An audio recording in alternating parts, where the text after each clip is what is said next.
All right, we're live. It's Jason with Kentucky Sustainable Living. I've got Shelly with Two Old Crows Homestead, and we've got William Bond, the permaculture consultant tonight. We're glad everybody's here. If you got any questions, throw them in the chat. We'll do our best to answer those and stuff like that. But we got William tonight, and he has started a new venture. But William, for anybody that doesn't know who you are, what you're doing, kind of start some of your background and what you've got and how you became the permaculture consultant. Yeah, for sure. So a lot of you guys might know that I came from Permaculture's farm. That's my parents' YouTube channel. I helped them start that quite a few years ago, I guess now. But I grew up doing at first preparedness and then transitioned into homesteading, which is every prepper's was a natural journey is realize that, oh, I need resupply, so they transition into homesteading, and then just grew up with this whole lifestyle since then. And then since graduating high school, I've gone to the Earthship Biotecture, the Earthship Academy. I've gotten my PDC under Nicholas Bertner at the Dallas School of Permaculture, and then I also got a in-person PDC with Jeff Lawton in Australia. I was out at his farm for about 6 months and worked alongside with him at his farm in Zaytuna, called Zaytuna, out at the Channon. But yeah, that's my back. And then ever since then, I've been doing consultation work, and we've been building homesteads in various locations along the United States. And yeah, I just recently started my own YouTube channel called The Permaculture Consultant. And on there, I'm showing everybody this abandoned permaculture demonstration site that I'm rehabilitating right now. It was the very first homestead that we started filming at the beginning of Permaculture's farm. If you look at the first 20 or 30 videos or something like that, the all those videos are at this demonstration site. And it's been abandoned for about almost 5 years. So I'm rehabilitating that right now. I'm going to turn that into a homestead training school. And in the meantime, I'm doing in-person and phone consultations. In fact, tomorrow evening, I'll be leaving for a consultation out in West Texas. So yeah. Hey, what's up? Just saw the chat pop up. That's cool. What's up, Link? What's up, Vicky Savage? That's awesome. But yeah, I've been trying to pop them up as they come. Oh, okay. So tell us. Yeah. I'll pop them up. Oh, okay. Go ahead. Can you pop them up, William? If I exit the full screen, I can. Yeah, there we go. All right. Yeah, I can pop them up too. All right. Awesome. Well, tell us. Yeah. I've been watching the progress that you're doing on the place in Texas. It looks you've got your work cut out for you. That's for sure out there. I mean it. I can see that it's 5. What'd you say? 5 years of being nobody there. Yeah, about 4.5, 5 years of just complete abandonment, and like it was. We had before we left, we had installed swales with fruit trees planted on the mound part of the swales. And all, if not, well, I would say about 80% of the fruit trees survived. The nitrogen fixing trees did exactly what they were supposed to. They surpassed the fruit trees, became the protective overstory for the fruit trees, and let most of the stuff on the swale thrive because they provided shade in this intense Texas summer sun. Also, there was a pretty decent drought last year out here in Texas. It got hotter for a longer period of time than most of the old timers around here recognized or have ever seen before. And like all the trees did perfectly fine because of the swales. They captured and harvested the water whenever there was rain actually occurring and stuff like that. Yeah, that all survived. A lot of the garden beds, I had to rip all the old garden beds out because the boards rotted. I reoriented the garden so that now it'll capture and harvest water passively. Yeah, it's I'm kind of running in every direction at all at once because I gave myself a deadline of getting this school ready by the end of this year. So hopefully by next winter, I'll have the first, I guess, students at this homestead school. At least people, at least testing it out and seeing how it goes and all that type of stuff. But here pretty soon, I'll be getting pigs from the Texas boys. I'll be getting about 8 pigs from them. And then as soon as those guys show up, then I'll go to a sale barn and I'll just pick up some chickens. I don't even care what kind of chickens they are. I just need them to make compost for me. And I was amazed. One of the things with the swales, because I came down when y'all did the swales class down at Special Operations. I really didn't know what was going on with it. I was like, but I want to come down there and meet y'all, see what's going on. Then after that, I had a clear understanding, and it's awesome to see something that y'all put in. Would y'all put that in probably 7 years ago then? Something like that? Oh man, yeah, probably, yeah, 7 years ago. Yeah, probably 7 years ago. Yeah, some of those even older than 7, because they were put in stages. Yeah. In the like at the very front of the property, the ones closest to the fence line, those were the very first swales we had ever dug. And those were 3 feet by 1 foot deep, 3 feet wide by 1 foot deep. And we found out that that's a little bit too small of a swale to give you enough planting space on the mound side. Because with the swale, everything you excavate from the ditch goes immediately on the downhill side of the ditch. Now, if that mound isn't very big, then you don't have much planting space or growing area. So on the other side of the driveway, so just if you move to the east side of the driveway, we have the next generation of swales in which we did the 6 foot wide, 2 feet deep. No deeper than 2 feet, because we did another iteration of swales down further down the property where we went deeper, and that doesn't work out as well. It just creates a cliff for you to fall into. But the 2x6 swale worked perfectly. It gave you plenty of mound to plant in, captured a ton of water. I need to actually calculate how much water that property captures and holds on to. And that's only, honestly, that's only a quarter of the property maybe that's actually harvesting water. And so far there's 6, 7, like 8, 9 swales on that property. Then they're pretty small in length. Yeah. And that's the cool thing, what I was getting at. Y'all put those in like 7 years ago.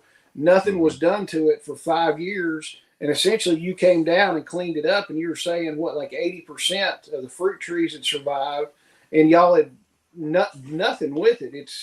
It's been running on autopilot, and it looks like it's been doing pretty stinking good, really.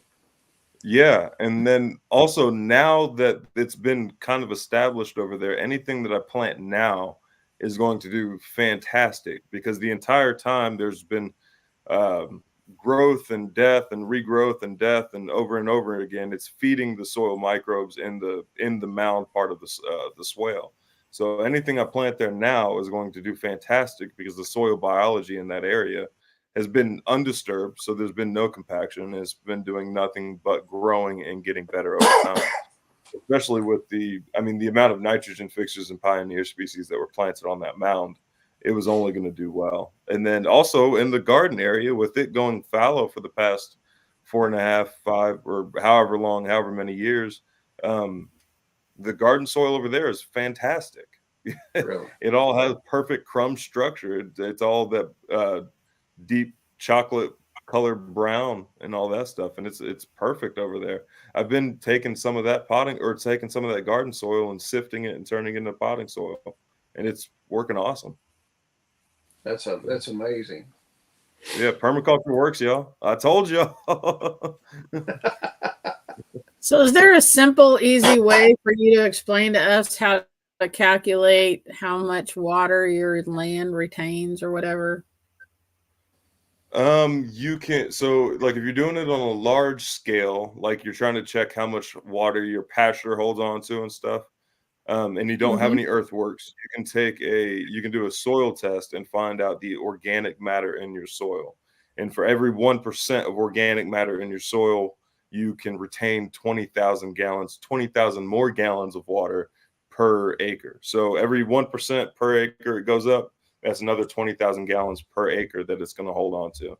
So if you're checking it that way on a large scale, that's how you do that. If you're checking like on your swales, if you're trying to figure out how much water your swale is capturing and harvesting, you just take your a real general way to do it is just calculate the volume of the actual ditch part of your swale, and then also calculate the annual rain percentage of the year, and then try to figure out how often that swale would actually fill up. So it doesn't really count if the water is hitting the overflow of the swale and it's just spilling out. You are managing it, but you're not necessarily harvesting it. You are slowing it down and giving it more of a chance to soak in, but it's not captured in the mound or in the ditch part of the swale and being forced to soak into the landscape. So yeah, those that's a couple of different ways. If you're using any roof space, then that's even easier. Like if you're using roofs to capture rainwater and stuff like that. But yeah, that's how you calculate how much your water is or how much water your land is retaining. So as far as getting your soil checked out, is that something you may be able to help some people with at the festival? I can't tell you how much organic material is in there, and I am trying to get the computer and microscope situation squared away. But yeah, I plan on bringing the microscope out there and showing you soil biology tests. I can't test the amount of organic Awesome. material, your water, or like how much your soil actually has, or anything like that.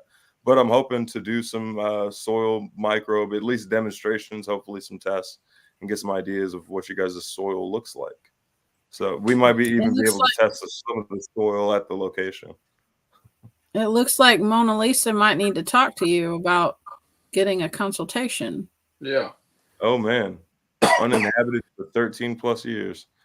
Depending on where that is, that could be really overgrown or not much at all. Oh man. Yeah, you guys in the comments are asking awesome questions. Yeah. Planted 12 fruit trees, future guilds use cardboard to suppress the weeds. How can I now add any plants under the tree if it's all covered with cardboard and mulch? So if you plant anything, like if you're planting seeds, make a little cylinder between the mulch area, add a little bit of potting soil, and then plant the seed into that. The cardboard will break it down over the time, and the roots will be able to make it past the cardboard. If you're trying to plant actual seedlings or starts or anything like that, or potted plants, just puncture through the cardboard and plant the roots down past that.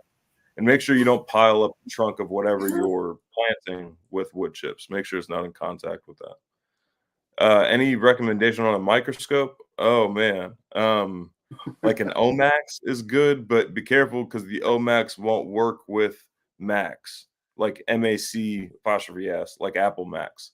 You have to use or the camera. Well, the camera that works with the Omax doesn't work with Max. You have to use like a PC or Linux or something like that. That's what I'm trying to figure out right now. Is why I want to work with this Mac. I don't quite understand the benefits of planting comfrey.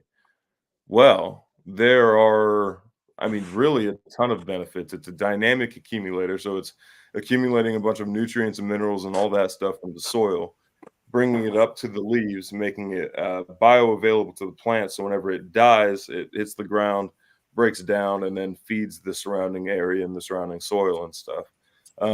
Also, it's going to decompact your soil. It goes through a stage of growth and then dying back and then regrowth and all that stuff. So as it dies back and then pushes back out, it's decompacting any of the soil. And it doesn't care if it's rocky soil, clay soil, sandy soil, anything like that. It will eventually break it down and break it up a little bit. And then as far as if you have any livestock, feed them that comfrey. You can use it yourself for medicinal applications. You can turn it into salves. You can turn it into tinctures. You can use it as a poultice directly on your skin. I mean, it was traditionally eaten in like Russia and Ukraine and all that stuff. It was traditionally eaten like spinach. In the UK, it was thought rude to not have comfrey plants growing in your garden because it's like, what are you doing without your first aid kit type thing? Yeah. So, yeah. Shelly, did you ever make any salve from the comfrey I gave you? Actually, I'm gonna make some pretty soon. It's still I put it in oil to soak in that, so I haven't done it yet. And the comfrey, really, the comfrey will grow anywhere. I mean, and you don't. I mean, and we got a bunch of cuttings and put it out, and I mean, the stuff is just gone crazy here. It's all over in my food forest, and literally, you don't have to baby it. We took the root cuttings, stuck them in the ground, and walked away, and that's the only thing we did. You can propagate it with a tiller. You can just run over it with the tiller and have 10 times the amount of comfrey plants you had last time. Like it's not a rough plant, or it's not a delicate plant at all. It does well almost everywhere. Horse riding arena, think compacted clay and sand to garden transformation. What would you do? Horse riding arena, so you can guarantee some pretty heavy compaction. So the first thing you need to do is decompact the soil. So if you have access to like a tractor with a yeoman's plow, that would probably be your best bet. Or you can go out there with a broad fork. You just need to make sure you're getting beneath the compaction layer. Once that happens, then you can just get something planted and that'll build up the soil and stuff like that. Or you can just let it go, depending on what you're trying to do with it afterwards. But the first thing you have to do is decompact the soil so the microbes have space and room to actually move around and create a civilization. So yeah, it's that's the first step. Depending on what you're trying to do with it would determine the steps after that. What do you think about doing daikon radishes and planting those and just That's letting awesome. them go? For sure, You just have to get them to a stage. Yeah, you just have to get them to a stage where they can actually grow. Horse riding arena, depending on it all depends on what the soil is already. But it has the potential to be very, very compacted. You might have to decompact it before the radishes can even take. I just watched a YouTuber showing how you can make biochar starting in your wood stove. Wish I knew that 4 years ago when we moved here to North Idaho, but starting now. Yeah, that's not a bad idea. You could make just like a little number 10 can reactor and do your own biochar in your wood stove if you wanted to. Forrest, I've never seen it.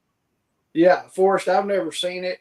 Hit me up, and by the time the festival rolls around, I might be able to dig some for you. So yeah, Forrest, do you have any popping up right now? No, there's none popping up right now yet. So, okay. But hopefully I'll have a little bit that I can dig up for you, Forrest. It just started popping up around here a couple days ago, and then it got cold again, and yeah.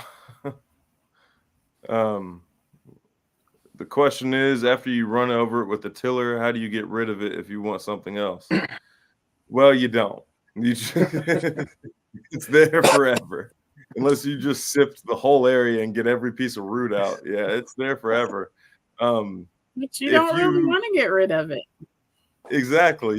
I don't know why you'd want to. But if you really did want to get rid of it, what you could do is chop it all down, cover it with cardboard, and then every time you see something pop up, like any piece of green pop back up, you would have to cover it up with cardboard again. You have to outcompete its potential energy, and it's got a lot of doggone potential energy. So it's going to be like a long, long war you're going to have to do. But don't get rid of it. But it won't now. Correct me if I'm wrong, William. It won't start spreading unless you spread it yourself, right? It depends on the variety you get. If you have the Russian Bocking number 14, then it does not spread by seed. If you get like the North American common comfrey, then it can spread and it'll spread by seed, and it won't get too crazy, but it will spread.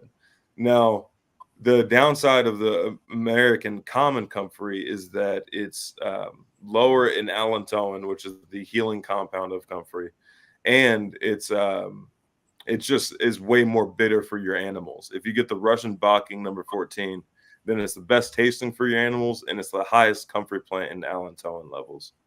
So there's the benefits of that. And that's what I've got, because I got it from your parents, and that's what I've got here. Yep, and that's what Shelly's got too. Yep, I think that's what Yep. everybody's got now. Yeah. And what, Shelly, we took a crown and cut it. That one crown, or that one that we did, what did we get? Like 15 or 18? It was 14 plants out of it, and it wasn't even a very big one. It was, I would say like a medium-sized plant. It wasn't huge and bushy, and we got 14 cuttings out of it, and 3 of them were like the crown part. Oh yeah, yeah. Those crowns can be cut pretty small. Like Yeah. Jeff Lawton, when I was out there, we had in his main crop garden, he had certain rows that were dedicated to just perennial support species. And in those rows, he had a lot of comfrey. And when he would send us out there to go propagate the comfrey, he would be a little upset if it wasn't cut into at least 6 pieces with your machete. Like, it was not a delicate process. We propagated all of it with a machete. But yeah, he was a little upset if it didn't get cut into at least 6 pieces.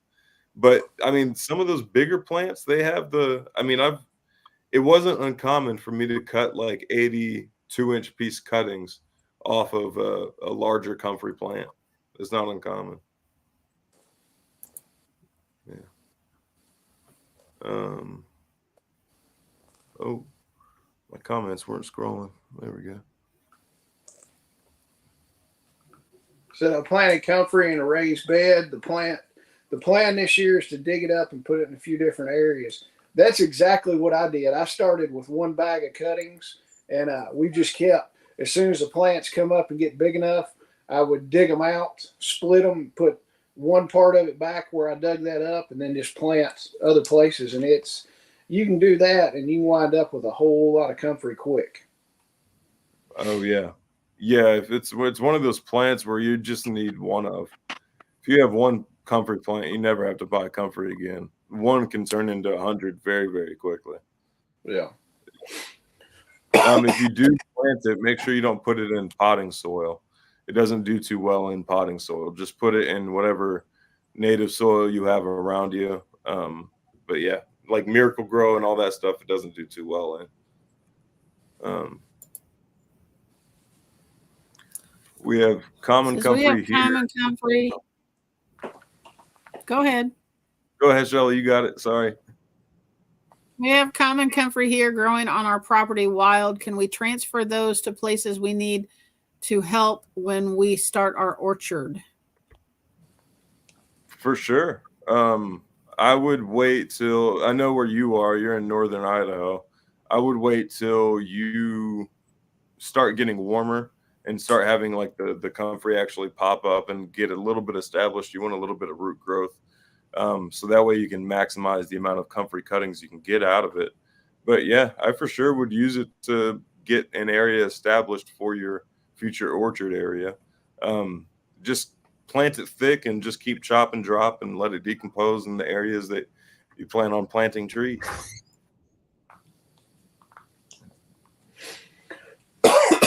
Excuse me. Yeah, comfrey is one of those things. I'm glad I ended up getting some and planting it. I mean, I've still got some comfrey hay that I made that's hanging up in the barn that I've still not fed the animals, and I'm going to try it. I forget about it because I don't run in there every day. No. So we're going to try it soon.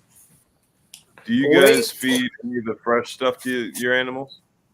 I fed just a little bit, and they seemed to like it once they found out what it was. I gave it to one of my sheep, and they just kind of looked at it, and they're like, "What is this?" So I was tired of standing there holding it, so I just threw it on the ground. I turned around a few minutes later, and it was all gone. So I'm like, they ate it and liked it. So tell us, William. Are you giving to your pigs? No, I'm not giving anything to the pigs. But I figured they would probably like it, wouldn't they? Oh, yeah. The pigs, we used to give them like buckets full at a time, and they love it. It's super high in protein as well, like 14% in protein. Wow. Yeah. Kenneth Silver's asking, how long will the cuttings last if you can't plant them right away? Officially, like up to 3 months in the fridge if you put them in like coconut coir or peat moss. But I mean, like literally I've had comfrey stuck in the fridge for like a year, planted it, and it grew too. So it's pretty resilient, but try not to do any longer than 3 months in the fridge. Then the Homestead Twins. How much mulch is too much when you're covering up the planted comfrey? Oh, if you're covering the comfrey, then I wouldn't go any more than 6 inches. If you're planting it as a cutting, then only plant the cutting 2 inches deep horizontally, and let that grow up. But I've seen comfrey pop up through like 6 to 8 inches of mulch. I wouldn't give it too much of a fight on its way up for the first time. But if it's like an established crown, there's not going to be much that's going to stop that from popping up.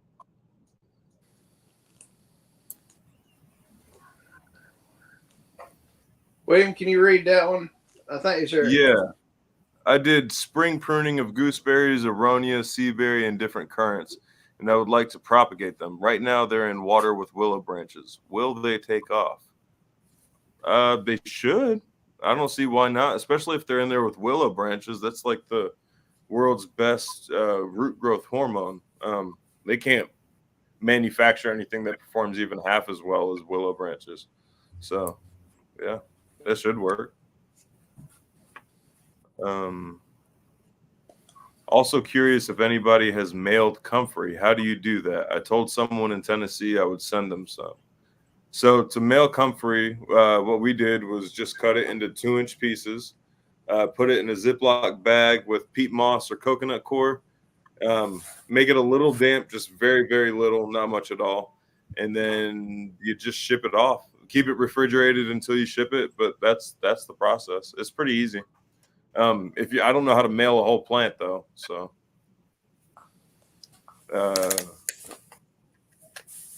can you put willow branches in a compost? Yes, if they're like green 1 year growth. Otherwise the carbon to nitrogen ratio is too high. So like just the tips of branches, I should say. Otherwise, if you go further back to like the 2-year growth, 3-year growth, the carbon to nitrogen ratio is a little too high and it won't break down completely. It's good fungal food. It'll be good long-term fungal food, but it's not going to break down into like finished compost in anytime soon. Hey, William, tell us a little bit more about what you're planning on for your demonstration site down there. I know you've talked a little bit about it. What are your exact plans? So the like step by step, the plans I need to work on are the first is getting the driveway established. Right now the property is cut in half. Half of it is fenced. The other half is just completely wild, going all the way to the back. The front half, I need to reestablish the driveway. And I need to flatten out some new like not property sites, but house sites. I need to flatten out some house sites. One for where the location of the new building is going to be, and then another location for where the barn is going to be built. The new building is basically going to be I guess I'm just redoing the building already out there, just remodeling it, making it more aesthetically pleasing, a little bit more functional, stuff like that, getting that squared away. And then the barn is going to be 2 shipping containers with trusses built over the gap, and it'll be a nice little drive-through barn. So I need to get the sites prepared for that. I also need to get the driveway squared away enough so where somebody can come out and move these buildings for me without getting stuck in this heavy Play-Doh type clay that we have out here. And then after that, then I'll start dropping animals like crazy on the property and get the power turned on. And then it's not much left before I can start having students out there. I just need to get the building remodeled. That's going to be a big chunk of time.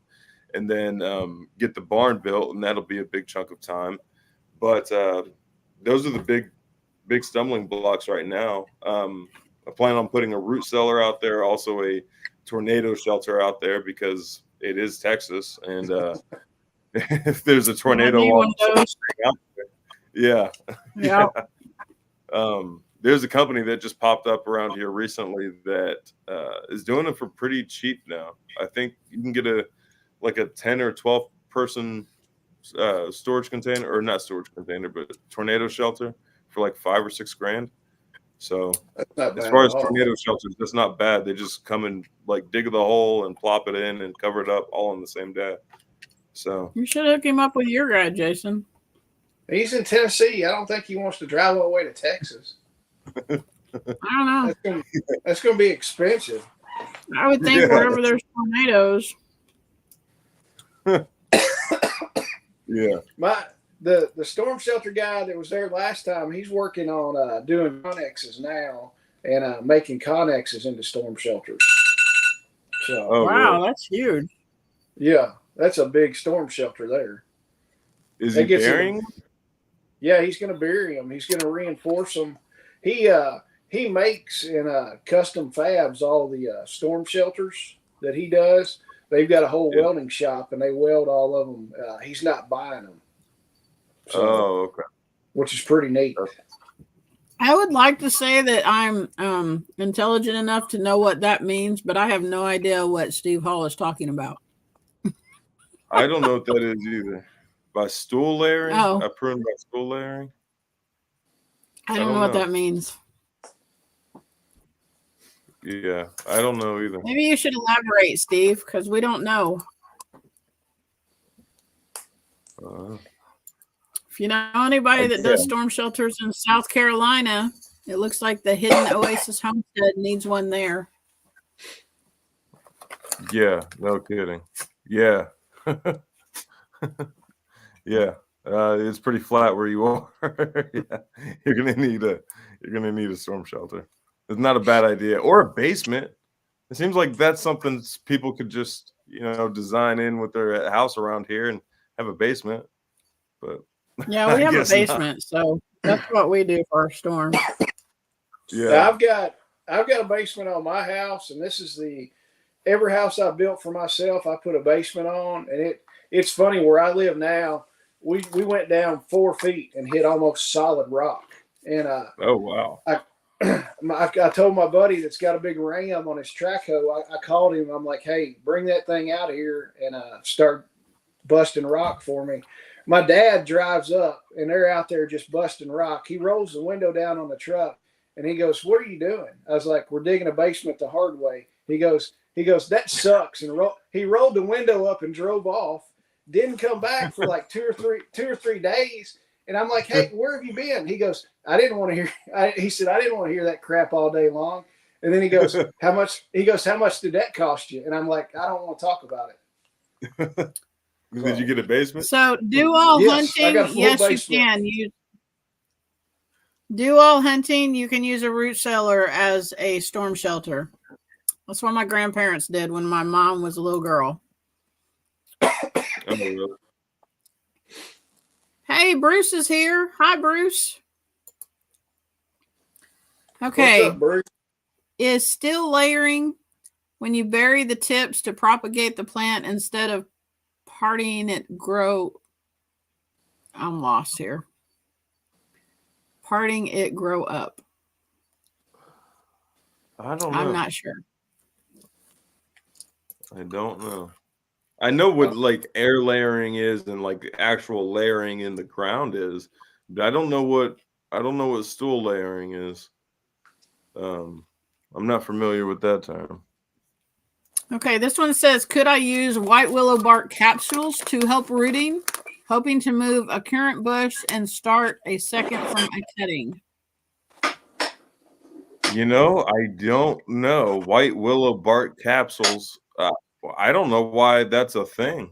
I don't know. I think the willow cuttings, whenever you're using willow cuttings to help rooting, you want to use like the new growth on the willow and cut those up into like 1 to 2 inch sections and then let it soak in the water, ideally for 2 weeks before you actually stick your whatever you're trying to root in there, your rootstock or whatever it may be. I don't know that a capsule form of white willow bark would actually work. It might. I'm just not entirely sure. If the contents were I really don't know. I'm assuming probably not, because it is important to use that 1 to 2 year new growth on the ends of the willow branches if you're using it for a rooting hormone. Yeah.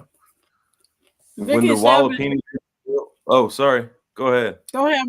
No, you're fine. When the jalapeno gets built, it should work as storm shelter, storage, and greenhouse. Yes, it should, Vicky. Yeah, she's got a very, very interesting property. It's got a lot of terrain, a lot of possibilities. It's got caves, all kinds of stuff. Yeah. Well, you can use a cave as a storm shelter. It's not necessarily a cave that you're gonna fit in. And hey, here we go. Natalia is getting ready to educate us. All right. It says stool layering or mound layering is used as propagation. Plant is cut back to 1 inch above the soil surface during the dormant season. Dormant buds will produce new shoots in the spring. Well, there you go. Wow. Plant is cut back 1 inch above the soil. Huh. Y'all did not know you was going to get smarter tonight, did you? That sounds like coppicing. It does. Bruce wants to know where you got your jacket. Me? Yeah. Oh, I actually used to work. I've had this jacket for years. I actually used to work at the Prefer plant over there in Mount Pleasant, Texas. Yeah, the farm and ranch equipment. Yeah, that's where I got this from. I was cold one day and went up and grabbed a jacket while I was at work. But yeah. And it's actually an awesome jacket. It blocks the wind very well. It's nice and warm. It's lasted this whole time. But yeah, this was like from years and years ago. Rosie, we can't wait to see you either. Bruce has stomped around down in Texas a long time ago. Oh yeah? Yeah. Yeah, Vicky. Yeah, the only flat land you have on your property is the stuff you make. Everything's Vicky, I feel you. That's what our property is too. Yeah. I should track how many properties I've visited in my entire life. You've been to my house? I've been to a lot of places. Man. That's wild. You should do one of those United States maps and put a pin at every place you've consulted. And then you'd be like, look at how much influence I have over the country. That's pretty awesome. I don't know about influence. I've just seen a lot of them. Yeah. Dude, let me tell you. When we moved in out here, so I'm going to put a plug in for William over here. You're over here. Yeah. When we moved in out here, I was so excited about having, property and being able to homestead and grow our own food and all that stuff. And when I went out into the backyard, I was just like, I was ready to cry because I had no idea where to start. I had no idea what to do. I was so frustrated, like analysis paralysis, all of that stuff. And I had been watching your all's channel. And I reached out to you to do a phone consultation. And by the time that was over, I was like, okay, he needs to come to the house. And without you coming to the house and looking at everything and, drawing those maps and that book that you gave me with just a list, do this first, then do this, then do this. And the fact that you took the time to ask us, what are your goals? Where do you want to be in 3 years? Where do you want to be in 5 years? Where do you want to be past that? What do you want to happen here? And you took all of that into consideration, made a plan for us. And that was like the tipping point when that happened. I was like, okay, I know what to do. And it was like a weight was lifted off me. Everybody, if you want to have any part of regenerative farming or working with the land, which is what you should be doing, you should be doing permaculture. It's just easier for real. If you want anything to do with that, you need to contact William, and because he's going to lay it out for you. And he's a super awesome guy. You need to hook up with him for real. Thank you so much, Shelly. That was awesome. And thanks so much. Going off what Shelly said, the whole book and maps and everything that you drew, almost every other time I go to Shelly's house, she pulls that out because we're talking about something, and she pulls it out and she's like, "Hey, here's the whole thing. We can look at it." Oh, yeah. The other day when we were castrating pigs, she pulled it out to look at something because we were talking about how to lay some of her. That's what we do, rotational grazing William. out. That's what we do. But yeah, she pulled it out. This is who we are now. Yeah. Welcome to the club. Oh man. But thank you so much. That really means a lot. I'm glad it was helpful. It's always like, I don't know. I'm always paranoid about like whether or not the visit was beneficial or like anything that I'm writing is beneficial and stuff like that. There's always that paranoia in the back of your head, like, man, I hope this is making sense. I hope what I'm writing down is translating well. But also, like, because I understand that the number one like stopping point for people who are brand new to this is like, where did they even start? The first thing you think of whenever you think of a farm is animals. So the first thing a lot of people do is like, oh, I need to get animals. And most of the time people get way too many animals way too early. And then they get tired of how much they have to put in to just upkeep the animals. And then they get tired of it and then they quit and then they sell off the animals, or the animals get neglected and then stop rotating. And then you end up with a worse property than it was whenever you found it. Yep. But yeah, thank you. I appreciate those kind words, Shelly. Thank you so much. So this says, could you talk a little bit about swales for a fruit orchard? Where should you put the swales? Reason behind swales? So, okay, I'll start with the reasons. The point of a swale is a perfectly level ditch. It's on contour. So if you look at a topographical map, every single one of those lines is a perfectly level line. It's all on the same elevation. You're going to put a ditch on one of those lines, and everything you excavate out of the ditch, you're going to put immediately on the downhill side of the ditch. Now, the purpose of this is to passively capture and harvest rainwater. So as it rains, it creates runoff, flows into the swale, and it stores it and it makes it soak into the landscape. And you're building a miniature aquifer on the downhill side of the swale. Now, it's not always applicable. Like, you don't always want to put down swales. Sometimes your slope is too steep. Sometimes it limits too much access. There's a bunch of variables. So I would for sure have somebody come out and double check before you just put swales up. Greg Judy had somebody put up swales in his pastures and it limited too much access, and now he doesn't use swales. Had he had a better experience and stuff like that, then he might employ them a little bit more often, but that's what it is. If you're in an arid environment, then you plant your trees in the ditch part of the swale. If you're in any other place, then you plant it in the mound part of the swale. There's a bunch of benefits to it. Like around here, we have a super high water table. So it gives the tree a little bit more elevation away from the water table to grow roots and stuff like that. If the trees don't like wet feet or anything, they get a little bit of escape from the swales. But yeah, it's a water harvesting, nutrient trap tree growing system, to put it in a term, I should say. This says, are there any good plants to put in the bottom of a swale that can be used to feed animals? Yeah, man. Yeah, you can. Everything. Everything.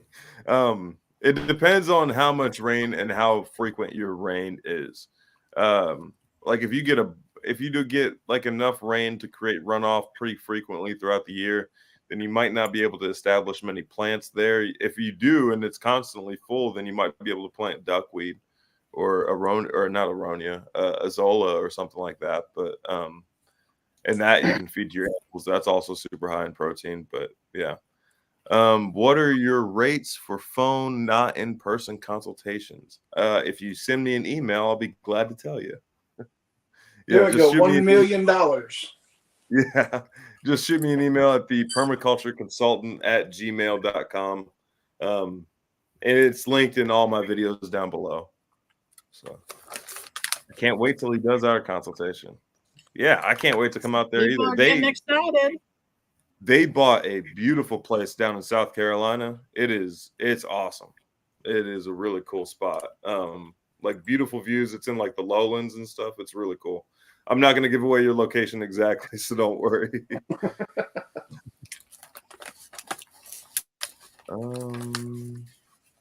What are your thoughts about thermal geo greenhouses? We have a short growing season here. You definitely should do some sort of high tunnel or greenhouse, like a Chinese greenhouse where it's like dug into the earth a little bit would probably serve you the best. Also, having some sort of off-grid heating system in your guys's, because you're in like northern Idaho, and in elevation. Homesteading Pastor, hey, what's up? Pastor Lon is in the house. Yeah. But yeah, you are in elevation, so you're even colder than where you, like northern Idaho usually would be. So I would, yeah, definitely a high tunnel, and then definitely some sort of heating source for that high tunnel, and like a thermal sink of some sort to absorb the heat and store it throughout the winter. Hey, I'm having technical difficulties real quick. I might have to close this lid for a second and then open it back up. 1 second.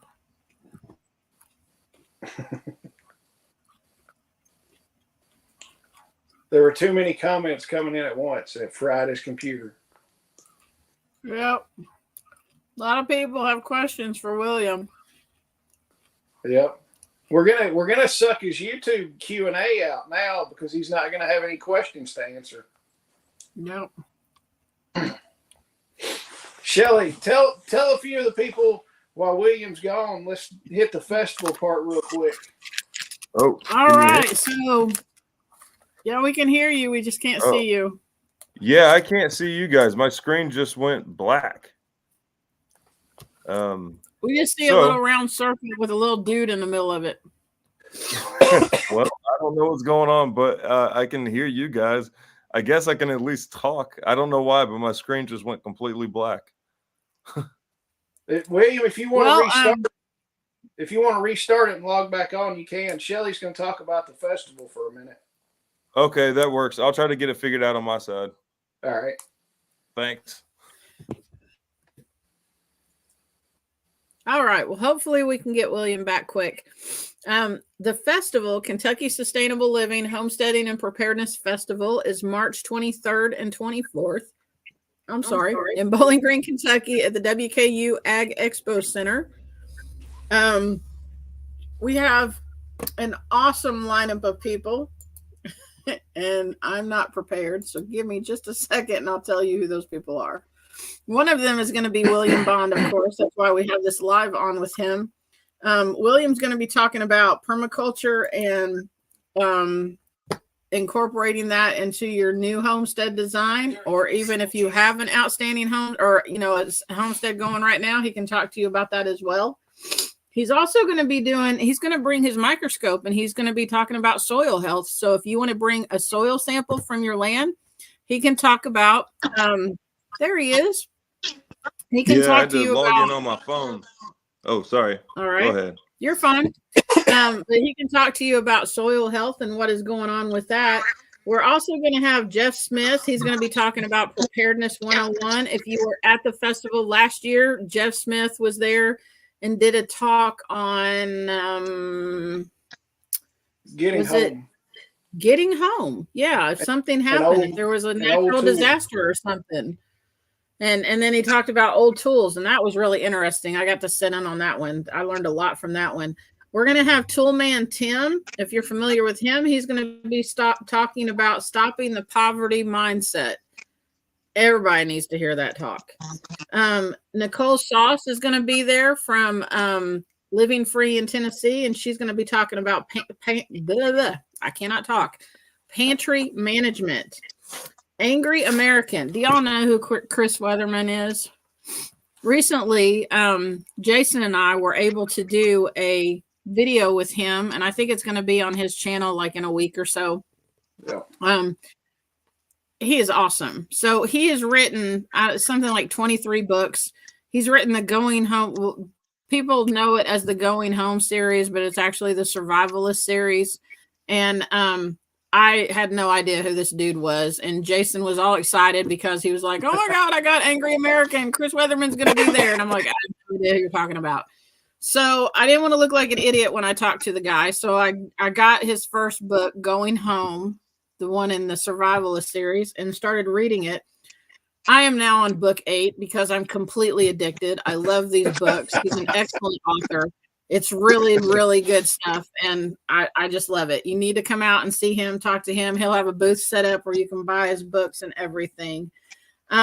We're also going to have Bill Stormfeather. He's going to be talking about the first 30 days after something happens. Bill comes to us with the expertise of having witnessed firsthand third world countries where they've had economic collapses and stuff. So, like, he knows what he's talking about there. We're going to have the Angry Prepper. Apparently in the prepping community, there's a lot of angry people, but so the Angry Prepper is in New York City. He's a fireman up there, and he's going to be talking about bugging out of an urban environment. If you all are located in big cities, you might want to hear what this guy has to say. Not last. This is actually, I'm just going through our speaker list. We have several demonstrators that are going to be there as well. But Amanda Blount is going to be there, and she's going to be talking about micro farming. So if you have 5 acres, 10 acres, a quarter acre, a backyard patio, or whatever, she's going to be talking to you about how to grow food, how to sustain yourself, and even how to make a little bit of money off of that. We've got a guy that's going to be demonstrating how to build a bug out bag. We've got a guy that's going to be demonstrating how to make apple cider vinegar. Leslie Gossett, our herbalist that was there last year. We love Leslie. She's awesome. She's going to be there showing us how to make tinctures, and she's going to be doing not a pasture walk, but a herbal walk. Chuck Peoples is going to be teaching how to build a medical bag. We've got somebody there that's going to be doing, talking about sourdough and demonstrating how to do that. Brian and Susan Dudley are going to do an amateur radio demonstration. We've got 2 guys from the show Naked and Afraid, but they're not going to be scary and they're going to have clothes on. One of them is going to be doing a demonstration on situational awareness, and the other one is going to be, he's the guy doing the bug out bag demonstration. And then we've got Sean Terrio that's going to be talking to you about digital privacy. I think I covered everybody. Does that sound like it, Jason? I think so. You want to talk to him about the dinner? Yeah. Saturday. Well, first on Friday, we have a ham radio workshop. William's coming to that, and we're going to get William licensed on ham radio. We got a ham radio workshop that you can sign up for. The workshop, you're going to get study material. You're going to get a couple Zoom meetings with the people that are putting it on, and you're going to get a ham cram that morning and then take the test to get licensed and then go out and do your radio stuff and learn actually how to use those radios. You get a radio in the class that you get to take home with you. The other workshop we've got is Chuck Peoples with Homestead Medical. He's going to be teaching a homestead medical workshop, which it's a full 8-hour class on. It's got some of the cool guy ninja stuff, the trauma, but the bulk of the class is how to treat and care for patients in the long term. And if you can't get help immediately, what you need to do with that and assessing patients and stuff like that. So it's not just a stop the bleed class. This is a full all-day class. And honestly, for the money, it's probably the best class out there, to be honest with you. Those two workshops are on Friday. They're a paid class to do before the festival. And then on Saturday night, we have a dinner, a charity dinner for Vets for Child Rescue. You can buy tickets online. The tickets are $250. You're going to get to have prime rib dinner that Saturday night with all the speakers, all the demonstrators that are there. So if you've got a few questions for somebody, you can get with them, ask them a couple questions, eat a good meal. We're going to have some real good bourbon, some real good wine. We're going to have an auctioning off a lot of stuff to help raise money for that. we raised almost $11,000 last October when we did it. So, guys, if you want to come to that dinner, it's going to be an awesome dinner, and we really want to raise as much money as we can for that organization Saturday night. And also, Homesteading Pastor, if you're still here, I sent you an email about coming up and doing a Palm Sunday service if you wanted to, because Sunday of the festival is Palm Sunday. So, Homesteading Pastor, if you can, if you're interested, email me, please. What else, Shelley? He might have service at his own church. I know. I thought about that too. Yeah. H. Sinclair wants to know if these talks are going to be recorded. We're working on that. That was kind of hard last time, but we're working on seeing if we can get some quality recordings from these sessions or whatever. So we'll just have to let you know about that. Okay. So if you would like worst to, case scenario, we could just all record them and put them on YouTube.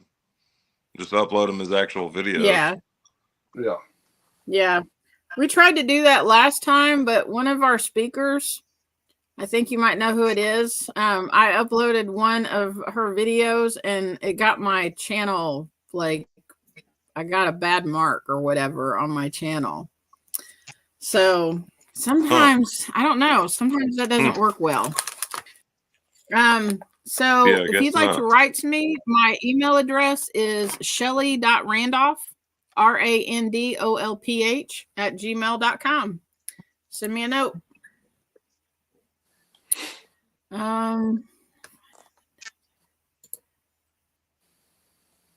Let's see. Oh, she's just talking to, or he's just talking to somebody else about the greenhouse thing. I'm going through, seeing if anybody has any questions. I may have missed a couple.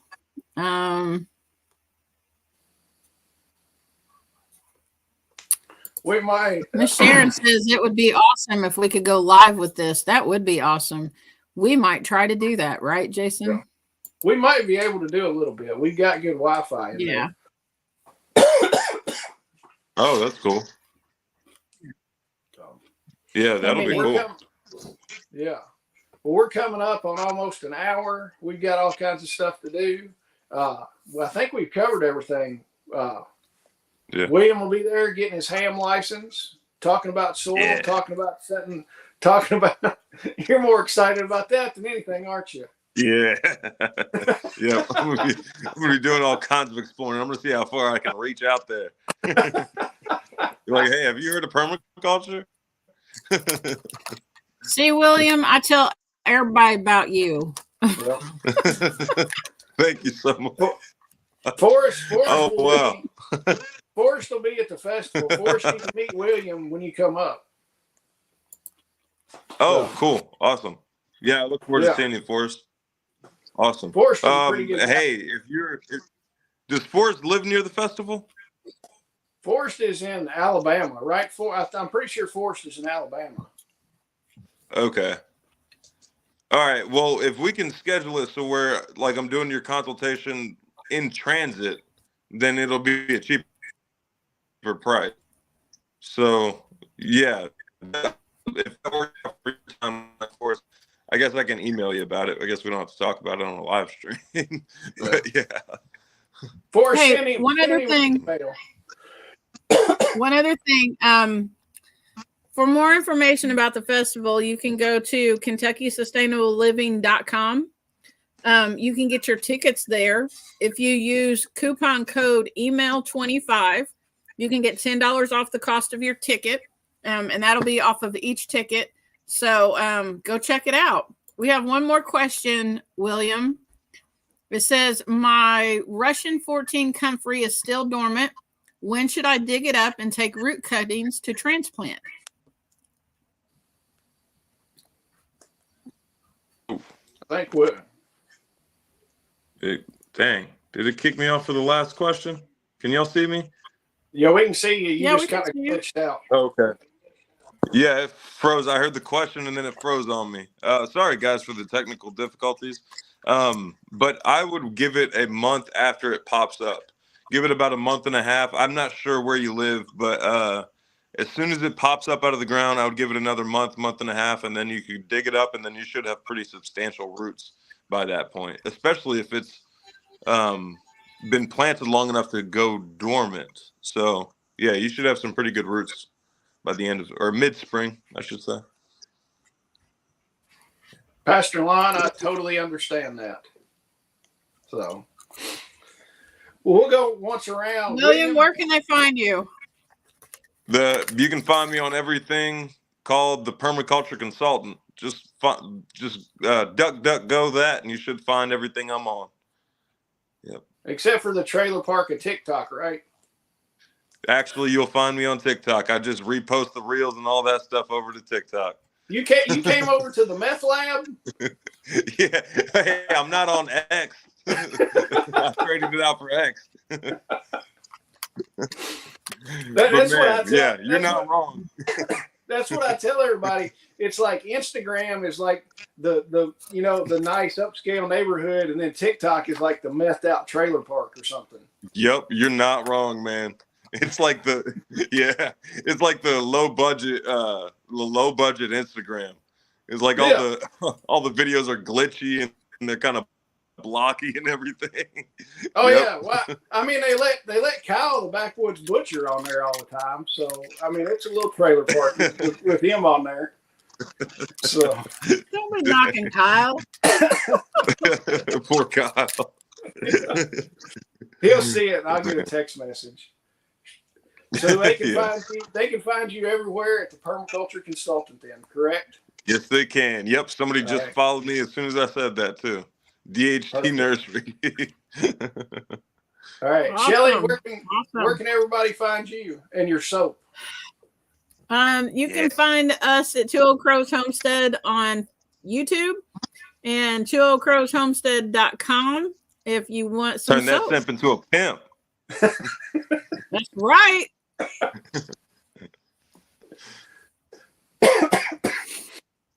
Where are you at, Jason? Y'all can find me at Kentucky Sustainable Living on YouTube. Like Shelly said before, our website is KentuckySustainableLiving.com. I'm on the trailer park of TikTok also, and I've got an upscale house on Instagram. I don't do a whole lot with it, but there's some stuff on there. And guys, we hope to see y'all. Are you saying it's easier to be trashy on TikTok? Is that what it is? Pretty much. So I just don't know. You're redneck. I'm trying to wear my glasses where I look a little smarter. Yeah, I've been noticing you've been wearing them in the videos here lately. It's because trying to look like you're all that. It's because I can't see sometimes. So, but it's getting deep. So, William, I appreciate you coming on here. It was fun. I'm glad these people got a bunch of questions in. I had a good time with it, guys. Buy your tickets online. Use the coupon code. Buy your tickets ahead of time. That helps us plan out a whole bunch. And don't forget about the charity dinner. And we will see y'all. Well, actually, we're going to be on at 7 o'clock with another live. We're going to be on with Bobby Spags with Midwest Preparedness and Nicole Sauce with Self-Reliance Festival. And we'll be back on here at 7 o'clock. So, and we will see y'all in just a little while. Thanks, everybody. Bye. Thank you, guys. Bye.